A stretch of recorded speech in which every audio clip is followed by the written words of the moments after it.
नरेंद्र मोदी जी से पूछा कि आप कास्ट सेंसस से डरते क्यों हो?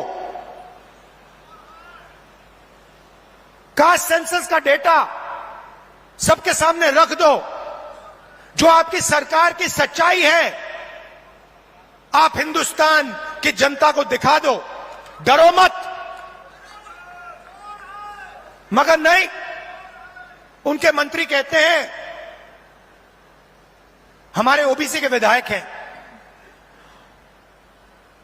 ओबीसी के सांसद हैं, और उन्हीं सांसदों से आप लोकसभा में बात करो, वो आपसे कहते हैं कि भैया देखो,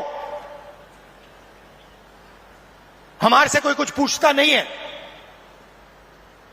हम कुछ बोल नहीं सकते, हमें तो यहां मूर्ति जैसे रखा हुआ है, असली निर्णय हिंदुस्तान के सेक्रेटरी लेते हैं, ब्यूरोक्रेट लेते हैं, नरेंद्र मोदी जी लेते हैं।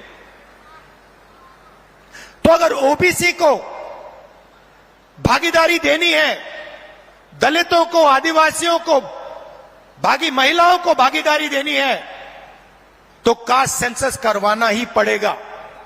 और अगर नरेंद्र मोदी जी कास्ट सेंसस नहीं करवाएंगे तो जैसे हमने कहा था यहां पे, जैसे ही हमारी सरकार आएगी पहला कदम कास्ट सेंसस होगा, और ओबीसी को जो भागीदारी मिलनी चाहिए वो कांग्रेस पार्टी करके दिखाएगी।